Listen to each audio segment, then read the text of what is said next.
Hindi porket gumagamit ng pangalang Jesus ay ayos na. Ang tanong, saan po tayo dadalhin in the long run ng ganitong klase ng katuruan? Mahalaga na malinaw po sa atin ang distinction ng anti-Yahweh teachings versus historic Christianity. In my videos, I don't accuse them ng Marcionist or heretic. We're trying to focus po doon sa teachings, nothing personal, para magkaroon po ng awareness at kalinawan ang lahat ng mga kapatid. Red flag number 1, seemingly subscribing sa many gods theology. Kung susuriin po ninyo ang mga kino-question sa video na ito, malinaw na itinuro ng one of the main teacher ng anti-Yahweh group na si Yahweh is separate entity from Elyon. Elyon, alam na po natin, meaning God Most High, one of the names of God sa Old Testament. And he did that by quoting a couple of verses sa Deuteronomy. According to what is implied, si Yahweh ay isa lamang sa maraming anak nitong Diyos na si Elyon. Ibig sabihin, marami siyang kapatid, pinamahala sa mga kapatid, di umano ni Yahweh ang iba-ibang bansa at ang designated kay Yahweh ay yung bansang Israel. The scripture, the Bible in its entirety does not support this idea.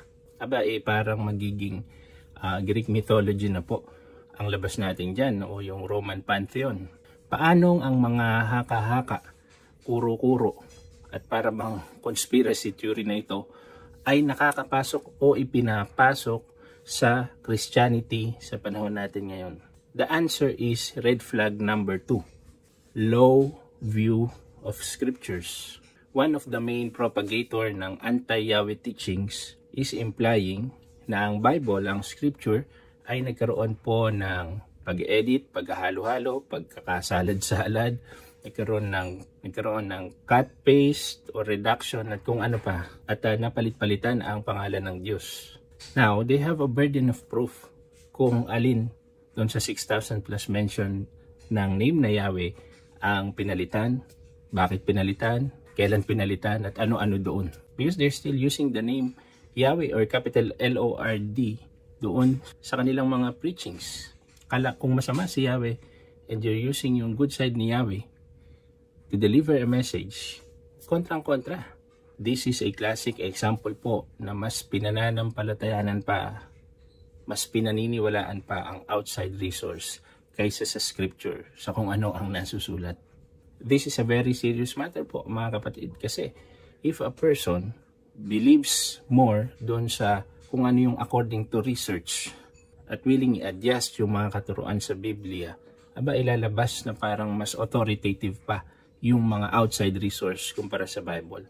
Parang ginagamit natin ang mga resources na ito sa labas to interpret the Bible for us. Is that how we handle the scripture po nowadays? Yung willing kang i-compromise yung belief system mo, yung paniniwala mo sa pangalan ng Diyos dahil sa teorya na hindi pa napapatunayan, that is something that's very serious. How far can you go with that?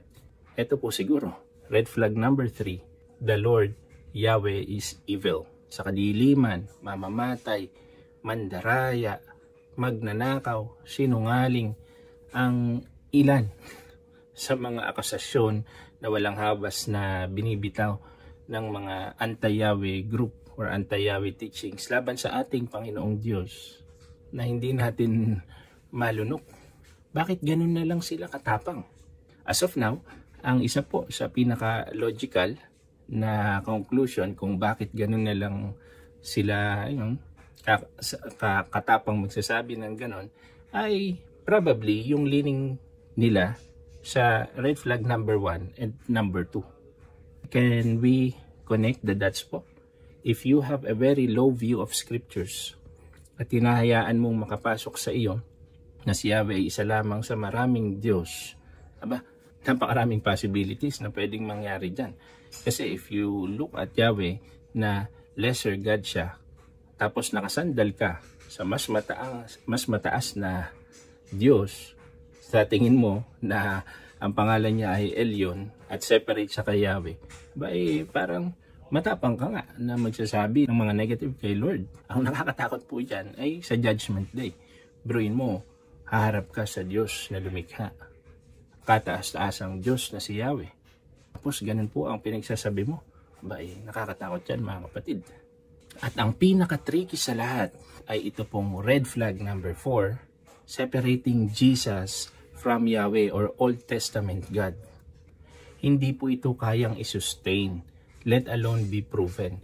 Hindi ito mahihilot ng Moses-ness at Jesus-ness. You pull something like that, you have to be able to back it up po. Kailangan strong ang pundasyon ng teachings, solid ang pundasyon, very strong ang structure para mag-come up ka, para maihiwalay mo si Jesus po sa Old Testament God na si Yahweh. You can't prove that using the Bible.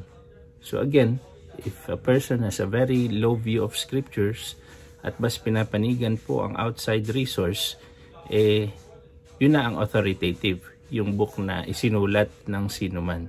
According to them, Elyon is the father of Jesus and not Yahweh. They come up with that conclusion.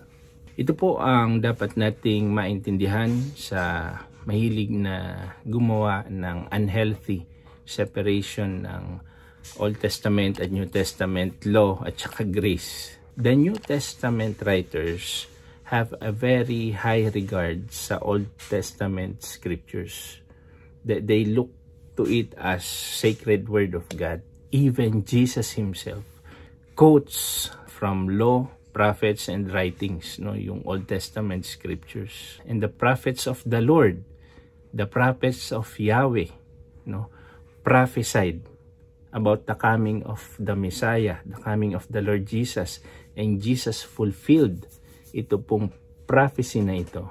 Very strong ang connection ng Old Testament sa New Testament. There is a direct connection, continuation, harmony ng story from Genesis hanggang sa Revelation, from creation hanggang sa ating salvation, hanggang sa future glorification. It's really a wonderful story. I wonder why people ay para bang pinagbabangga ito.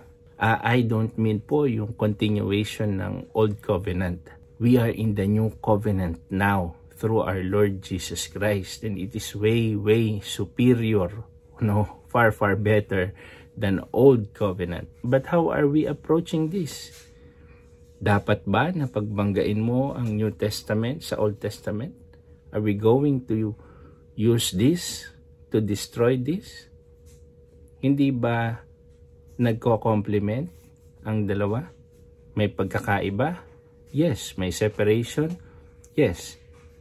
But is that the whole counsel of God? Shouldn't we acknowledge the whole counsel of God, mga kapatid? Shouldn't we learn sa past na nagbibigay ng background sa New Testament? Is that the faithful way of handling scriptures?